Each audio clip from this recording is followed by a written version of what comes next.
the profits made from selling fuel can only pay the askari to keep the land. Fuel stations have transformed. They are now mobility hubs. They are not like filling stations like long ago. You go to a fuel station, you know, you're going to get fuel. Filling stations back in the days, you reach a fuel station, a pump attendant just goes directly to a fuel tank, and starts knocking. Meaning, they know you have come to what?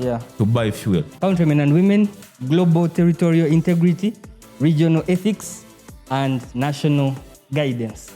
A fuel expert, fossil energy expert, Mr. Alan Nakibinge, the CEO, founder of Basic Information, Oil and Gas. Alan Nakibinge is my name. I'm the founder of BIIGOS. BIIGOS is a specialized service company built to drive measurable performance improvements across the oil and gas downstream sector. My journey in the industry has given me a deep understanding of the operation challenges that retailers, dealers, companies face daily, from the inconsistent customer service experiences at the fuel station levels and the critical gaps in compliance, workforce capabilities. When you talk about downstream, what do you mean? Do you mean how fuel gets to the country? To a layman out there, we need to understand, how does fuel get? First of all, do we have fuel in Uganda? Do we get it from the Middle East? Do we get it from Iran? Where do we get our fuel? And how does this fuel get into the country? And how long does it take in the logistic structure? How long does it take to have our fuel in the country? First of all, you asked the difference between downstream and, because this industry is in two structures. We have the upstream, and then the downstream. Upstream, we are looking at the refinery level, where the fuel comes from that side. And the downstream, we are looking at basically the fuel stations down here. How these products get down to us at the fuel station levels, to the layman. So for me, I'm concentrated on the downstream industry. That's the retail business, basically. The workforce at the petrol stations. The logistic, So before we get into the logistics, we have so many petrol stations in Kampala, over 220 something. Do you think we need all those petrol stations in the country, most especially in the CBD, the Central Business District?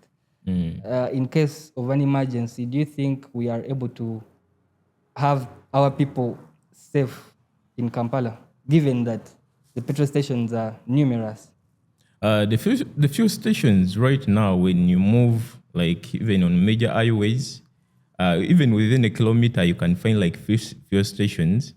And people are wondering, all these fuel stations, are all these people making money? Or they are money laundering. Or they are in the money laundering business or something like that. But I would tell you, you said there are a number of fuel station businesses in the country. Is it a threat to the country? That one, I'll bring it back to the planning authority. Because if fuel stations are put in places with amenities like hospitals, schools, and usually in the authority, they say these fuel station should be like 200 meters away from these amenities. But you find the fuel station here in Uganda, which is next to a hospital or a school, which is dangerous. It's really dangerous, because if the government and the people who are at plan for the economy are not considering this, this is a ticking time bomb. And also, do you think the petrol stations in Uganda are making money? Is it a money-making business, or it is just a land banking system? A money-making business. Everyone is wondering. These people must be making money. The fuel station dealers, I think they are rich people. These companies are making money, so I should come and invest in the fuel business.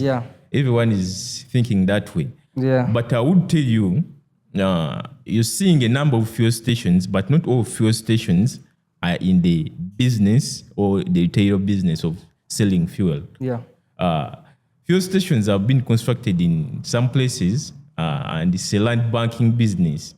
Someone is just putting his money there, because you see here in Uganda, we have land, a struggle for land. Yeah. People come in and want to steal people's land. So if you put up a fuel station, you know you're going to put up the pumps, you're going to put up the canopy, so you're going to make the place busy. So and also employ workers. And these fraudsters will be a fear for fraudsters to come in a place which is busy, and it's already operating, to come and grab the land. Yeah. So people use it as an incentive to just keep their land. Yeah. But not all fuel stations are in this business. Are you talking about the local petrol stations, or you're talking about the multinationals? Even the multinationals, even the big brands, not only the local companies. There's a theory that says that the profits made from selling fuel can only pay the askari to keep the land. Yeah. Because if someone's planning to use the land in 5 years or 10 years, so he will look for business that will keep his land active, and also will keep the cash flow moving. Yeah. If you put up a fuel station, you just be paying, because most of the fuel stations are not making money. Yeah. That's the ideology people have here in public. It's the supermarkets that are making money. Yeah. Maybe. And the other services that we provide at the fuel stations, like the washing bays, lubricants, selling LPG, oil change. Yeah. So if you come into the business and you think you are going to be selling only fuel, it can't work. You need to understand the compound effect of selling a lot of stuff in one place. Yeah, because now fuel stations have transformed. Yeah. They are now mobility hubs. Yeah. They are not like filling station like long ago. Yeah. You go to a fuel station, you know you're going to get fuel. You're not reaching a fuel station even when you're driving, and you reach a fuel station. You see, filling stations back in the days, you reach a fuel station, a pump attendant just goes directly to a fuel tank. And starts knocking. Yeah. So meaning they know you have come to what? To buy fuel. Yeah. But right now, even if a car comes into the fuel station, it's not basically that the driver... They needed fuel. Because now I've seen most of the fuel stations now have pharmacies. So I think it's the pharmacies, the lubricants, the oil change, the washing bay, the supermarkets that are making money more than the fuel. Because when you look at the logistics of fuel from where you bought the fuel to Kampala, there's not much profit to get from that fuel. So I think fuel is like a building block to creating more businesses around it. The fuel invites the customers in. Yeah. And these amenities, the supermarkets, they support everything, they have to support the business. But even the fuel itself, it makes money. That depends. But not crazy money. Yeah, that depends on the volume you sell. Yeah. There are fuel stations I know which sell a lot of fuel, a lot of volumes. Yeah. And those fuel stations can make money on selling fuels. But since everywhere there are fuel stations, so you can't rely only on fuel. There's fuel. A lot of competition. Yeah, because a certain volume has been taken up by a fuel station which is next to you. Yeah. So you have to look at other services which will attract your customers. If a customer comes to your fuel station, they can even spend a day at a fuel station. That's why you're seeing these bigger brands are bringing in restaurants like KFC, Cafe Javas, CJ on their fuel stations. Talking of fuel aside, you talked of LPG. I have a question about LPG. Why don't we have transparent gas cylinders so that I know when my gas is about to get consumed, so that I can monitor how my gas is being consumed? Why is it supposed to be opaque that I can't see you can't see what is inside? Exactly, because you go back home at midnight, you start cooking, you're done with your sauce, then you try cooking the rice, and then the gas is done. So how do I know that my gas is about to get done? Yeah. You see, gas cylinders are made out of that material.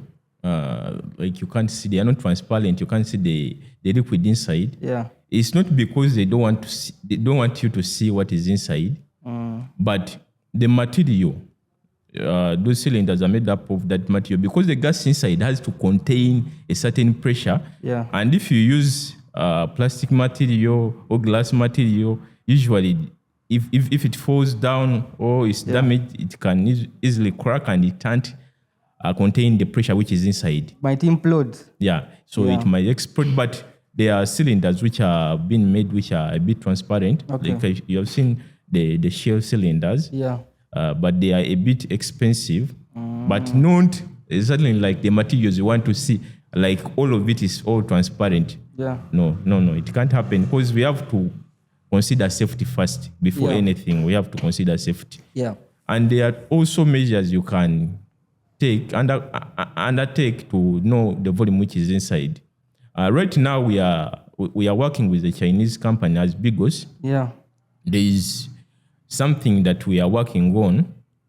Someone can put it on the gas cylinder to know the exact volume of the gas inside. Okay. Very soon we shall be launching it out on the market. Okay. And anyone can buy it and put it on their cylinders to know exactly how much or what's the volume inside the cylinder. Even if you are at your workplace, you can know with just your phone here. Yeah. You can monitor and know the volume inside your gas cylinder. So I can monitor the level of my gas cylinder from my phone.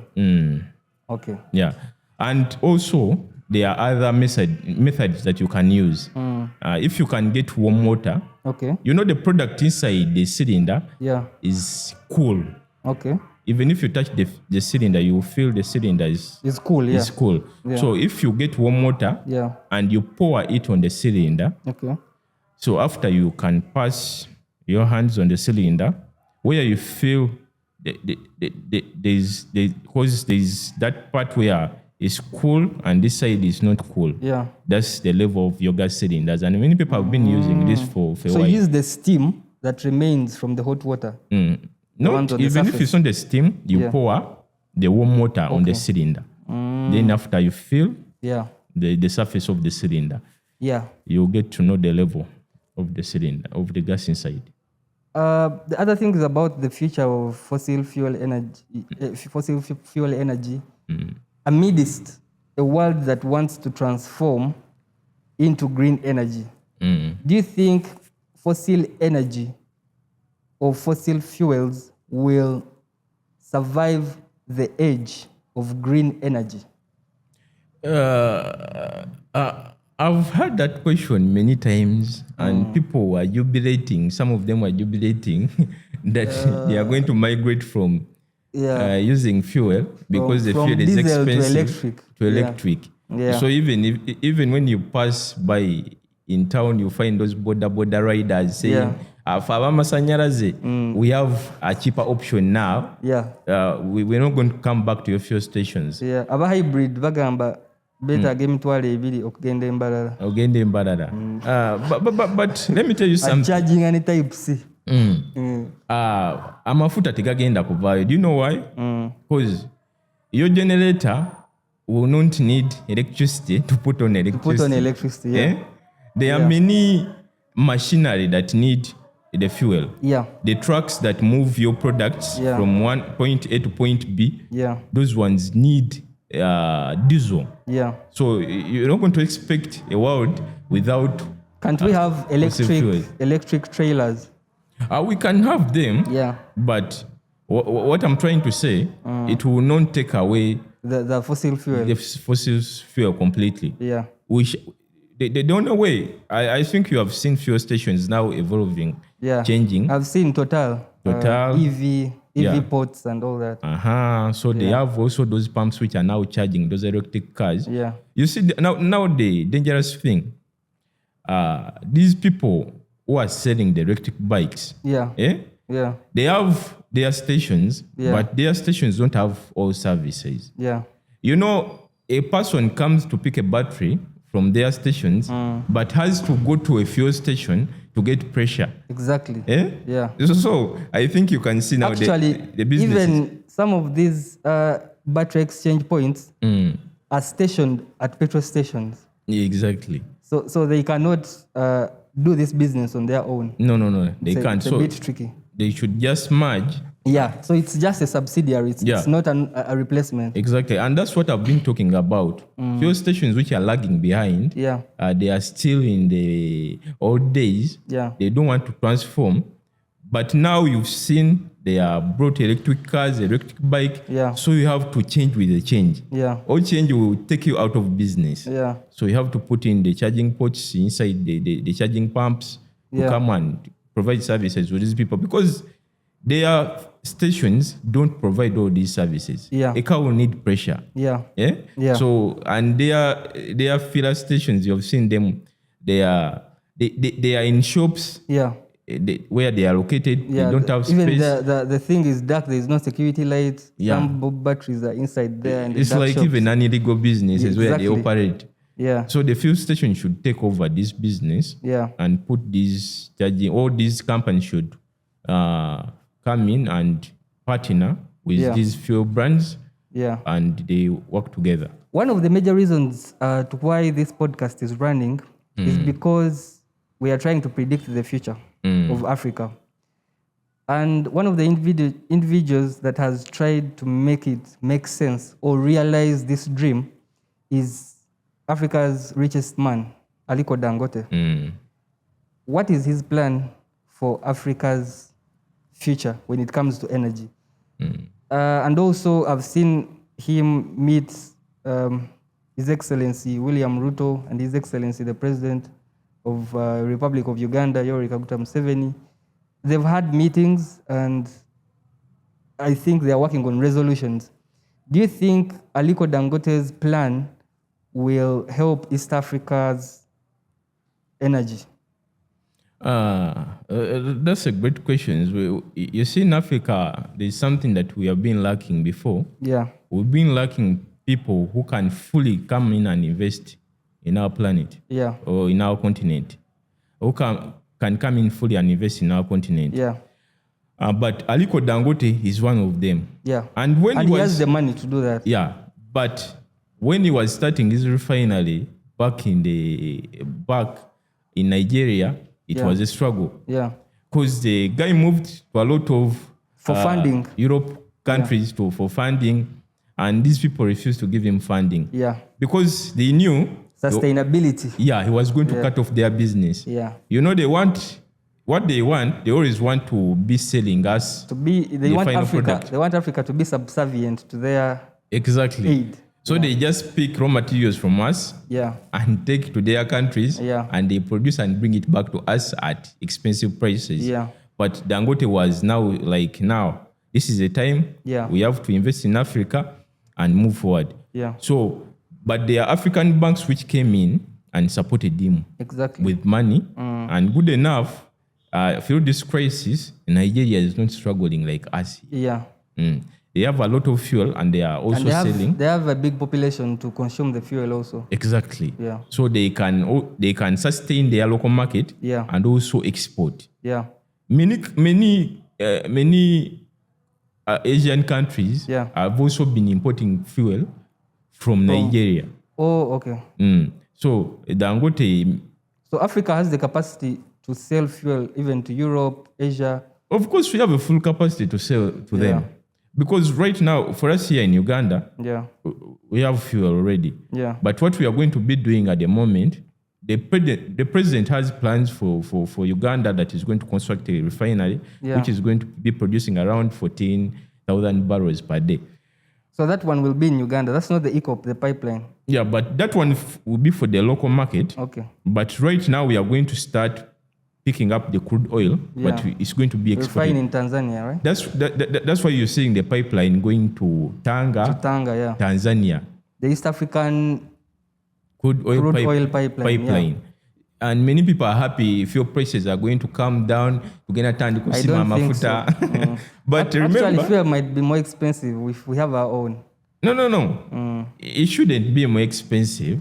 How much would be a liter? Like 4K? No, the reason why I'm saying, but this is up to the government to come and help the local, the person. To give at a subsidized price. Yeah, because the government is charging taxes on the fuel that they are importing in and selling to us. But if now we are exporting our own fuel, the government has to come in and at least slash on the taxes, prices, the domestic one, and slash on the taxes, and maybe the people can have the pump price, which is better. Even if we are not, we are not yet there to sell our own fuel here to refine and sell. But if you are exporting crude oil, at least you can slash down the taxes on the fuel prices, and the fuel prices come down in the country. So that means Uganda's future is bright when it comes to fossil energy. Yeah, if the right people, are handling it. Yeah. Kudos to UNOC. UNOC has to work on that so that we get subsidies. Because they made a good decision. Yeah. In the first we are using, I would call them brokers. Yeah, brokers. Yeah, fuel brokers. Yeah, every from company. Kenya, from what? Yeah, so every company was importing in its own fuel. Even if you had money, you would import in fuel in the country. Yeah. So you can charge any price. Total will do what it wants. Then UNOC does what it wants. Then there is China. Then there is America, France. Yeah, but then talking of capacity, do you think, I want us to shed a light on V-Power. Waliwo abayina Paso, waliwo abayina Sienta, waliwo aba Primo, waliwo obumotoka obutonotono obwo. Bwetaaga V-Power nabwo oba just malala? Amafuta galimu ekintu kye bayita octane. Octane, yes. We have what they call octane rating. Yeah, octane level. Yeah. It is usually from 91 to 98 rounds. Yeah.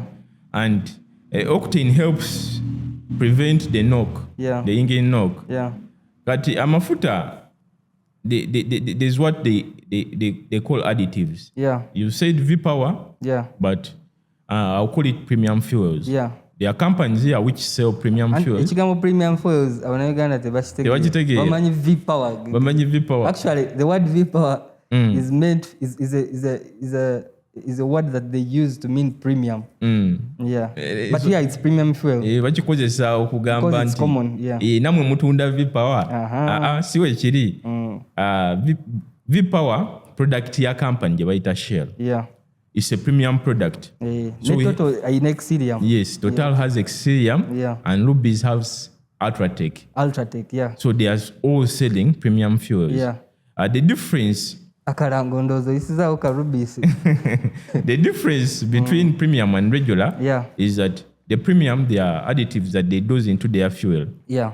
Do the vehicle cleaning, the engine cleaning. So they prevent engine knock.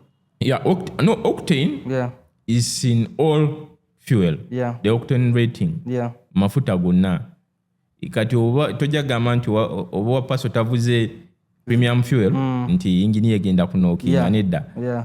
Naye premium fuels are basically designed, specifically designed for high performing vehicles, the turbocharged engines. Kati ojja kusanga omuntu avuga amafuta ga cross country. Osanga omuntu ng'avuga Toyota Corona. Yeah. N'agenda n'anywa premium fuels. I didn't want to be specific on a particular on a particular motoka. Kati tegagenda kuyamba kinene because it's not a high performing vehicle. Kyogenda okukola kyokka you are donating your money to these fuel brands. It's like using an axe to peel matoke. It's too much power for a small task. Togenda kuwulira maanyi ga premium fuel ng'omutadde mu motoka yo Paso, omutadde mu Corona, nti ogenda kufuna ekiri oli owa high performing vehicle kyafuna. Oyo premium fuels oyina premium fuel oyina muteeka mu motoka za German car medic ndowooza. The German cars, even the Toyotas, they have those high performing vehicles. the Land Cruiser, the yes. V8, V6. Yeah, those ones can take the premium fuels. Now, if omuntu wa bulijjo ovuga emmotoka ya bulijjo, even the Subarus ova chiwatule ogenda ntinda mu boutique. Tewetaga premium fuel. Because oluusi ne performance, okuwulira performance y'emmotoka eyo abantu abamu tebagikozesa. Ovaano kudda wali ne speed yayo expressway. Kati ne bano abantu bonna bano abadde banywanga premium fuels nga tebamanyi. For even these vehicles which are supposed to use premium fuels, you have to be consistent. Okozesa amafuta ago. Because you don't want to mix fuel. Because consistency will give you the results. It will do the cleaning. Kati gwe olunaku lumu ogenda n'onywa premium. N'olowooza nti emmotoka yo ogenda kuwoza yingini yaayo ku lunaku lumu ogenda ku cleaninga junk enali mu ki injectors zibeere clean. No, it can't work like that. It needs consistency ng'oddayo buli kanaku. It's a good product. But over time. But I would recommend even these cars to take the premium fuels. That's if you consistent and using it. If you can afford it. Naye nja kugamba amazima. Oba odonatinze sente zo ng'ozitadde buteese. Oba tezeetaaga. Ate olaba kati kya-affectinga usually these high performing vehicles. When they come and take the regular fuels, bo kiba kiralamu. Engine yeba tejja kuperforminga ku expectation yaayo, ate tejja kubeera mu condition gye bagiteekamu kuperformingiramu. Naye ono ye zino emmotoka endala ne wanywa premium oba regular kiba kyekimu. Basically talina kyakyusizza wadde kiba kyekimu. Naye mpozi oli o high performing vehicles wajja n'anywa regular, kyo kiba kijja ku affecting emmotoka ye. Naye titiitaagisa nnyo kukiteekako nnyo maanyi nti nze nkozesa V-Power. Nkozesa Ultratech. Talking of premium fuel, let's talk about premium prices. Price y'amafuta nga tenaba kukka wansi ate olutalo lwa Iran nga lwaggwa. The war ended but the prices are still up. What could be the problem? You see, the war had ended before, but as we're talking right now, ate lwaddamu kati. Naye even if it ends, tosuubira kulaba immediate impact here on the ground. The logistics are a bit... because here in the country you have to plan ahead. Kati wetuba tusuubira olutalo lugenda kugoba mu November, you have to plan ahead. So you have to stock a lot of fuel. Nawulidde waliwo n'amafuta ge baagula ku bbeeyi eri eyawaggulu gakyali mu kkubo tegannatuuka. Ate gannabatuuka. Ate kati gwe oyagala olutalo lugwe ate immediately prices kyokeno. Ekyo nkiyita the feather effect. You see, wokanyoga the feather waggulu, it will not come down immediately. Kikka mpola mpola. So even the fuel prices zijja kuba wezityo. But if you throw up the rock and feather effect, kyekyo kyekiba kitegeeza rock ekomawo mangu, feather erwawo kitali ku mafuta. Kati amafuta go gajja kukka mpola mpola, prices zijja kukyuka mpola mpola. Naye kati olutalo we wazeemu and people asking why prices ate kati zigenda ku stabilizinga ddi. Nja kugamba prices zote nnaatuka kasanvu senga olutalo lukyatambula. Nina okumanya nti ku kasanvu awo wetujja ofuna stability ate.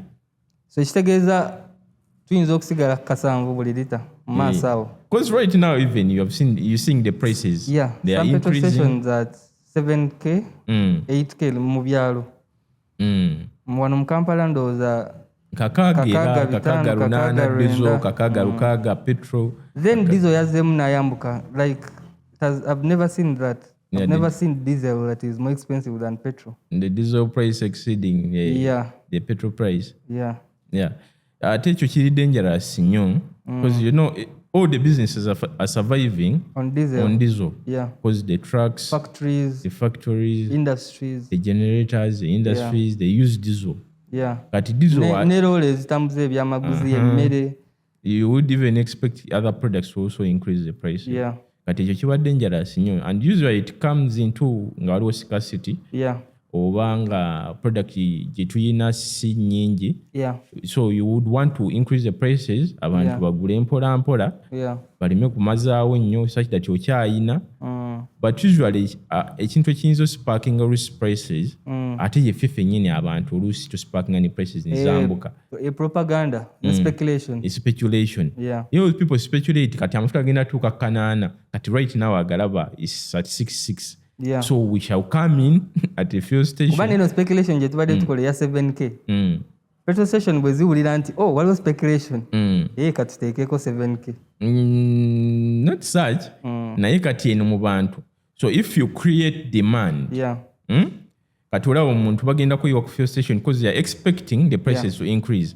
So if you increase the fuel station volumes increasing abatunda nnyo, meaning but what they have in stock is not enough compared to what they are selling now. So they will just increase the prices okusala ku demand ku bantu bano abagula.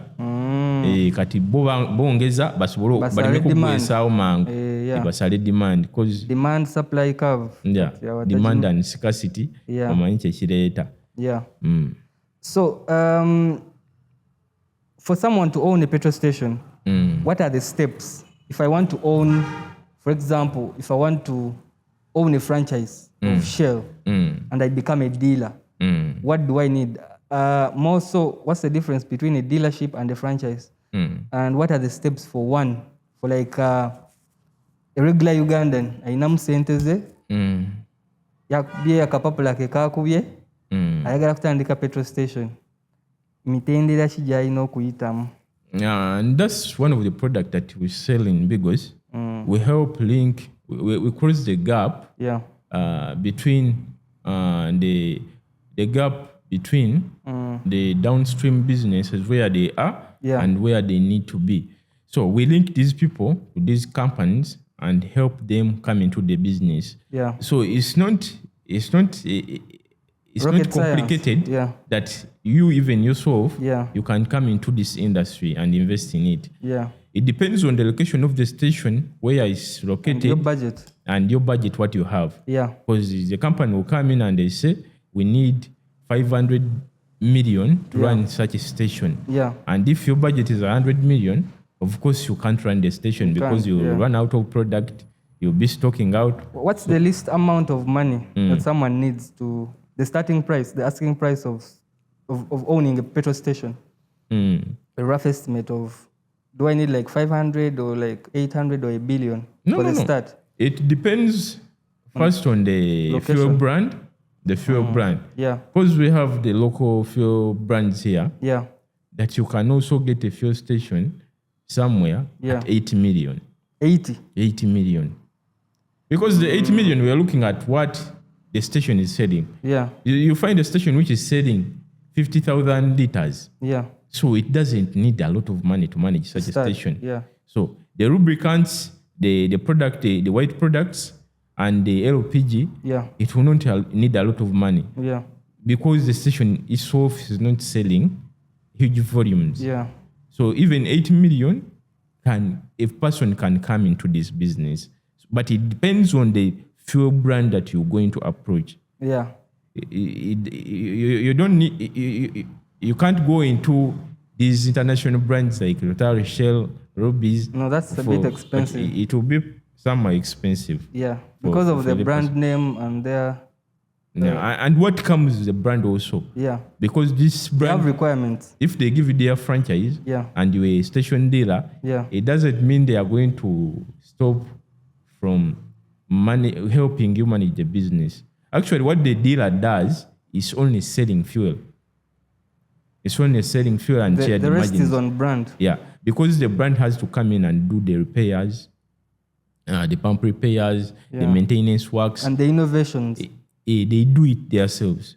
And also the promotion, marketing and promotion. Exactly. They do it for They you. help you market and promote your fuel stations. You know, they are in two categories. We have fuel stations which are brand owned. Where the risk and the reward goes to the brand itself. Those are usually managed by station managers, who are on a salary. but the risk and the reward goes to the oil company or the brand. But they have stations which are dealer owned. Now these are the franchises. Yeah. So the dealer will come in and will manage and control the fuel station. So your work is to come and make sales at the fuel station and sell volumes, because the company also will give you targets. They will tell you this station needs to be selling 200,000 liters per week. 200,000 liters maybe per month. 100,000 liters per month. So they give you targets. So you have to hit those targets. Meaning the more you sell, the more you make profits this side. Because it's a margin business.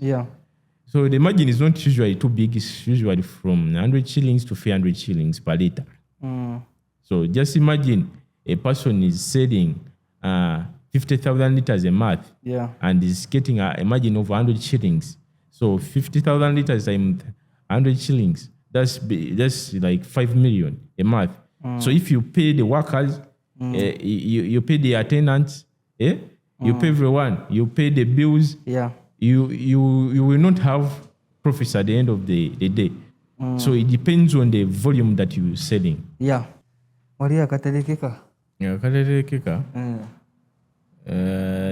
misconceptions, I think the misconceptions in this business. Waliwo ebintu ebimu abantu bye balowooza nti fuel station bibeerawo naye nga tebituukawo actually. Kati ngachi? Some of the misconceptions we have. These people, when they see the prices going up, they think they are making the dealers rich. Which is not the case. It's not the case. Because kubanga, on that pump price you're seeing, the bulk of the pump price that you see, some of it is the refinery price before even the fuel reaches into the country. And the government comes in the second place. The government on the petrol right now, they are slashing 1,750 shillings per liter. Per liter. So you can imagine. Government innocent. Kati wabajjako omusolo weguto. Kati omuntu ye a managing a fuel station. You can see he's getting like 100 shillings 100 per liter. 100 shillings per liter. I'm saying imagine. Okay. Because now they have to share with the fuel brand. And per liter is having 100 shillings. But even if you see the prices going up, tekitegeeza nti you're making the fuel owner or dealer rich. No. Nedda. Kati misconception eri nnyo mu bantu. Ekirala misconception endala gye ndaba eri mu bantu. It is the time you take your fuel. Obudde bw'onywa amafuta go. Bagamba if you take fuel in the morning or evening hours, you have more fuel. Gaba gakyali wamu. Kituufu. Fuel evaporates or it loses density at high temperatures. In the high temperatures. Oba tojja kufuna kinyini kiri mafuta. And when the amafuta kusawa nga 8 ez'emisana. Kiba kyovu just. Ogenda kufuna kyovu. Ekyovu tekiriiyo ennaku zino. Togenda kusuubira kufuna kyovu wantu wonna. Ate n'ekirala. Amafuta agakola ekyovu ge mafuta ga diesel. Petrol takola kyovu ku lunaku lwonna. Tojja kulaba petrol ng'alina ekyovu mu ye. Kati n'ekirala. Back in the days, fuel tanks baziteeka underground. Baziteekawa? Nga ziba waggulu. Ekitegeera. Kati now the temperatures would affect kyogamba. Niza affecting kyofuna wali eri. Maybe is affecting amafuta agali waggulu ku mu tank. Naye kati gali underground. But now bazisimira wansi ne baziteeka underground, and underground we have a stable temperature down there. Meaning kati omusana oba gwaka omusana tegukola zinza sigalanga mu 25 degrees. Yes. Room temperature. Exactly. And here in Africa, or more especially in Uganda, tuli mu tropical region eyo. Sana si mungi. Equatorial region eyo. Kati for musana si mungi, the temperatures are fine and the tankers are down in the ground. So you wouldn't expect nti omusana gwase. Actually, even the risk of a fire outbreak is minimized when the fuel is underground. Yes. Because omuliro gukwata wano ku pump. Guyinza okukoma ku pump. guyinza obutagenda eri amafuta gye gali wansi mu storage. Gusobola okutambula. It is possible, but there are safety measures that are put across. Naye kati ezo fire extinguisher eziri ku petrol station oluusi ziba 2 oba 3 tezisobola kuzikiza muliro. Nga lwaki zizikisa? Kati olaba kati companies zino brands enene, they have fire hydrants. They have improved the technology. Yeah. So you see the air pumps. Kasita obuzibu butuukawo bwonna amafuta oba pampu bagitomedde omusajja omuliro gutandise zisobola okusalako system amafuta tegasobola kutambula kutuuka eno waggulu. Omuliro gutandika bwesensinga omuliro gasobola okwesala nga tegakyayambuka pampu. Meaning omuliro guba tegusobola kutambula kugenda mu tanka eri wansi ekiwaba ki eliminating. And extinguishers, because we have extinguishers at those fuel stations, they have the sand buckets. Bayina ebintu bingi n'amazzi. So in case of anything, if they are well trained, they can handle such situations. But you find a fuel station, n'otuuka ku extinguisher ng'eri expired. It happened recently. Obanga balina ka fire extinguisher akabeera mu motoka. Ne bakateeka ku fuel station. Kati awo regulator aba akoze obuzibu. Because these fuel stations bajja ne bazirambula. Ne balaba oba tuyina ddala ebintu bino ku fuel station zino. Ne balaba extinguishers zirimu. Pump attendants abo bawa sente mmeka? It depends on the company, on the brand. And but what's the average salary? They take home. The average salary is those people don't get a lot of money. Like 200. Like 200,000 to 350 to 400,000. What 200,000? Sibe babba amafuta gaffe. Because papa attendant afune emitwalo 2 omwezi. Si emu ku nsonga lwaki batuteeramu empewo mu mafuta. Tejja kuba nsonga, but abantu banjawulo. Abantu banjawulo. Mulimu abajja okozesa advantage. Babbani oli omusawo bamubba amafuta ge. Omusawo yakuba enduulu yalaajana n'abakulimira. Yabawa emitwalo 10 ne bamuteeramu oba 3. Emitwalo 4. N'ayomba webi Dr. Gavin. Big up Dr. Gavin. Naye kati oluusi pampu zino technology akyuse tezisobola kukola kintu ekyo. Omuntu kasita okima amafuta ku fuel station linda nozo nga bagipiikinze bagijje ku sita yaayo. The pump automatically has to go to zero. To zero, But most of the time 0 shillings to 0 liters. Everything zero. 0 liters, 0 shillings. Bw'atyo okubba amafuta sooka owulirize. Wotuuka ku pump sooka otunule ng'oyingira ku fuel station. Ekisooka ky'olina okukola there are price totems. Ezo abalazi bayita price boards. Kuyingirira okumanya amafuta gaano gammeka. Naye abantu abamu teba consideringa bintu bino. Kati olaba nti wali kakaaga 9. When you reach the pump, n'otuuka wali ku island wennyini. Compare those prices. Whether the price at the totem is the same price at the pump. Because there are instances when you find a fuel station wali ku price totem bawandise price kakaaga 9 nga bawandiseeko kakaaga 4 nga wano ku pump kakaaga 605. Yes, oluusi nga kuliko na 7. Kuba oli excited olabye price wali ntono n'osigala ku simu yo olowooza ne wali bano batunda ga layisi naye nga bo bakuzanya trick eyo balowalize price wali ku totem naye wano ku pump nga price ziri waggulu. Exactly. Meaning you get a different volume. Omuntu abadde plans ofuna 10 liters, you will get like 7 liters or 5 liters. Kati gye bayita empewo. Naye nga empewo pampu okukuba empewo technology twayitawo kukuba empewo akasiteva ku 0. Naye basobola okukuba empewo nga bagikubira mu pricing. Basobola kati si butagateekamu. Ekyo misconception kati ye Gavin baali bamukoze eki tebateekamu wadde. Kati Mr. Gavin simanyi naye ayinza okuba waliwo n'ekirala kye bakola. When you reach these pumps kati nyinza okutunzaako boda omangu nga boda ya kakaaga. Katugeze pump ebadde mu full tank mode.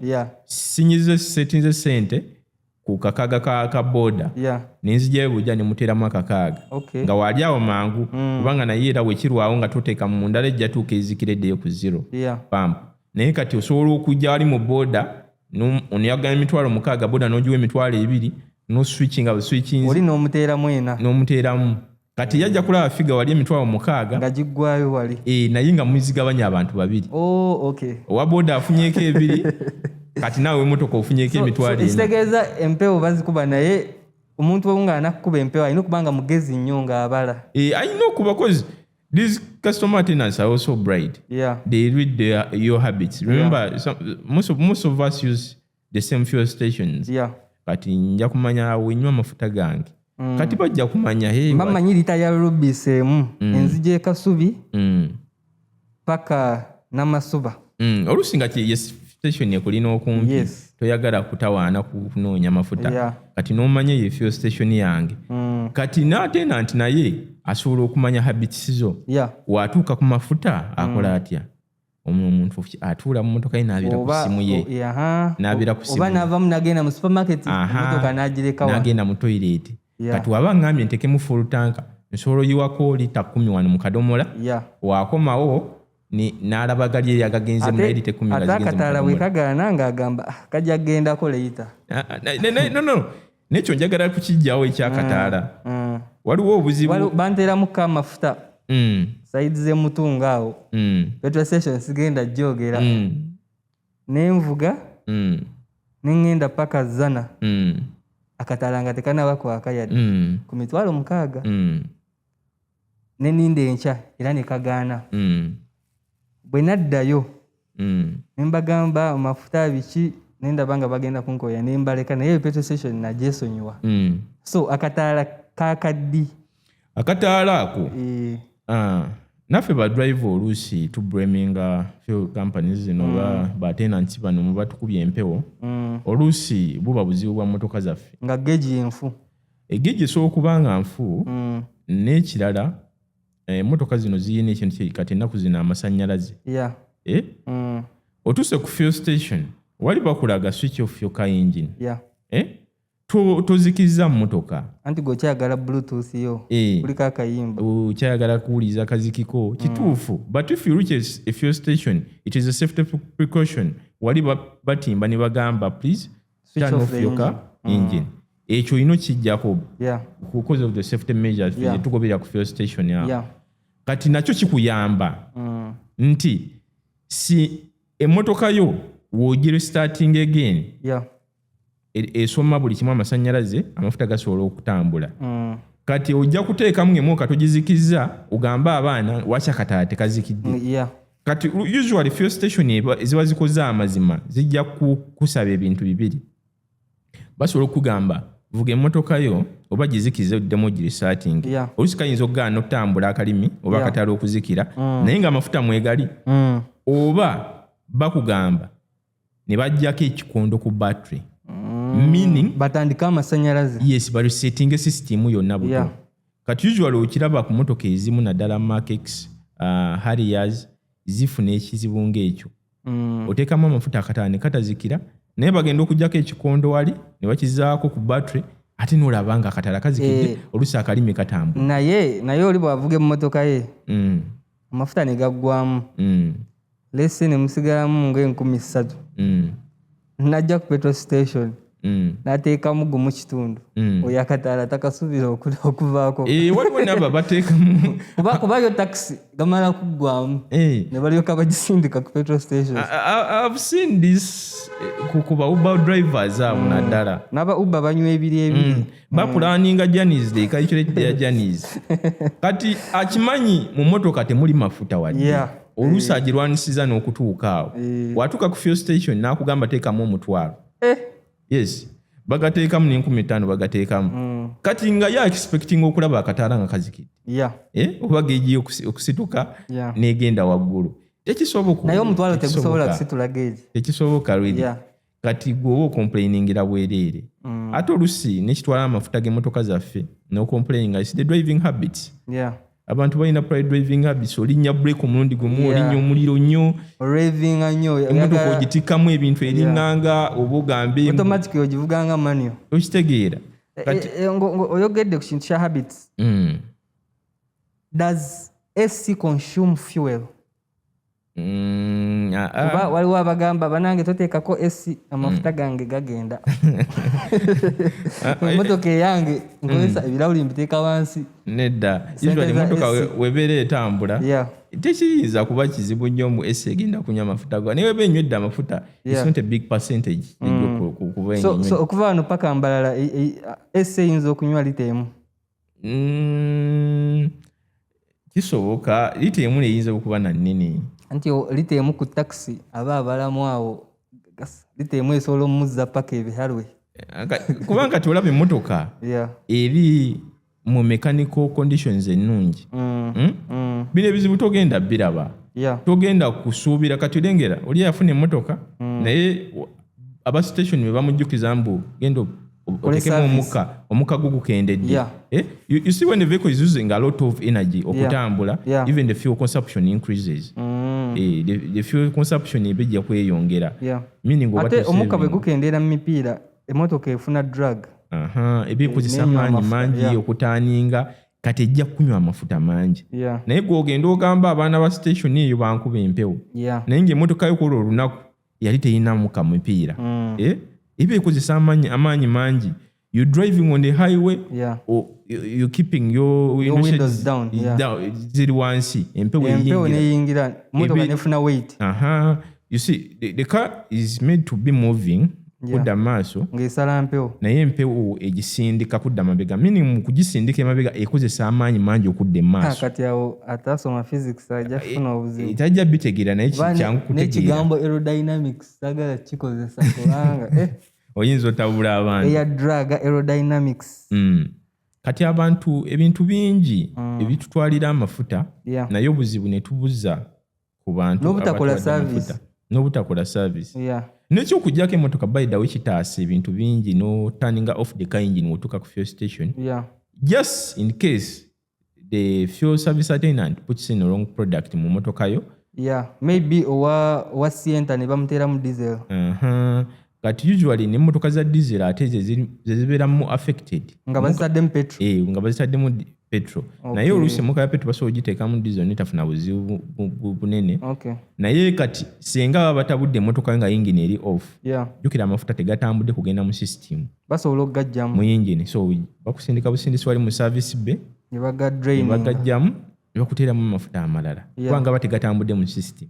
Ekyo kitaasa naye bwebeera on kati opakinze emmotoka ya diesel omwana ataddemu petrol jjukira amafuta gali kutambula mu system emmotoka ye erwaninga ate erwaningira ku ki naddala ezo V8 eza diesel naye nga mpya baziteekamu petrol kuba bo bapamba tenanti abamu balowooza emmotoka webanga mpya ng'erabika bulungi eyo ebeera ya petrol. Naye for those are one of the services that we provide.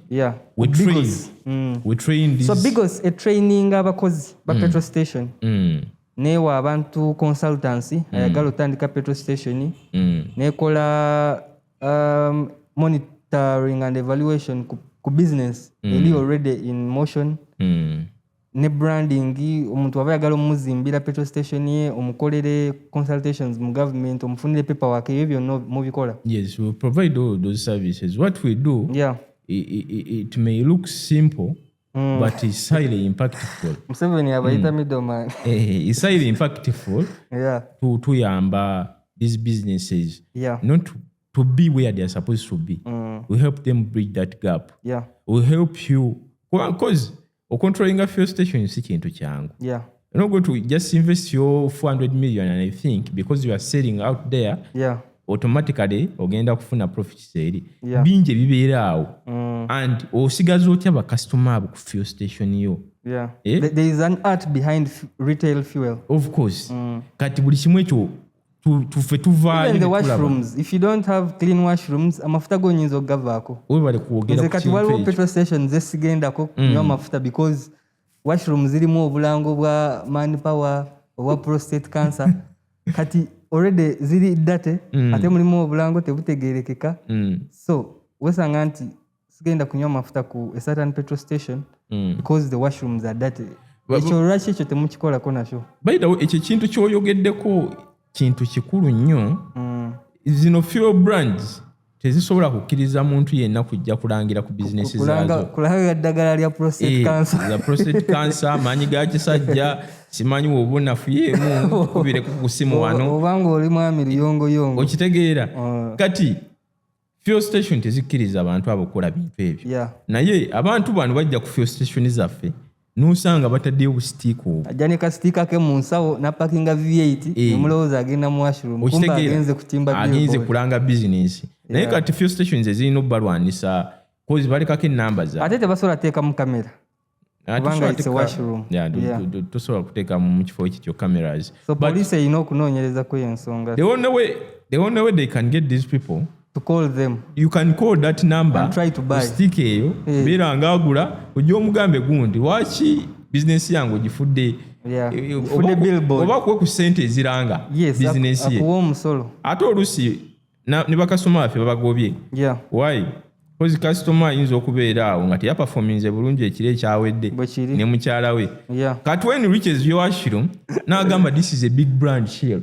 Olabeereka n'omuntu ono n'alanga mu toilet yaayo kitegeeza akola. Egamba olaba lino eddagala ly'amaanyi g'ekisajja olaba ndisanze ku Shell Bugolobi, Shell Kampala, okitegeera Shell Nakasero. Wano kirabika we wali ekikulu wano we wali ekirungo wano. Kati akwate essimu ye akubire omuntu oyo amugambe ndabye akalanga okuwano ku Shell nti yeffe ssebo yeffe bennyini boolabye ewaabwe.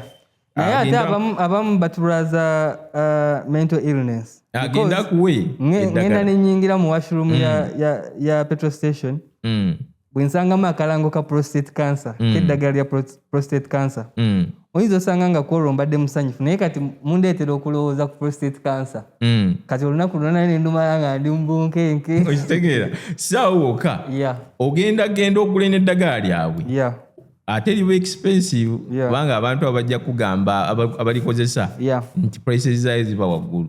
Kati oluusi olikozese and you don't get the performance gyobadde osuubira okufuna. Omukazi asigale nga complain. Ate oluusi osale na busazi. Kati ono omuntu he will not go back to that fuel station over that fuel station brand based on an advert. Waki balanga abantu abatakola na bintu bituufu. Kitegeera just because of the advert gyalabye mu toilet yalowooza bapartnerinze ne company ne fuel brand ne batunda product. Just a sabotage. Yes, bana abantu bagobye bakasitoma baffe. Kibakola si kirungi ate ne toilet ebira dati. Find all the walls batika kunzigi. Petrol stations zino cleaning washrooms. Then nsonga ya washrooms nnene. Waliwo petrol stations ezimu nga akasumuluzo ka toilet bakakweka.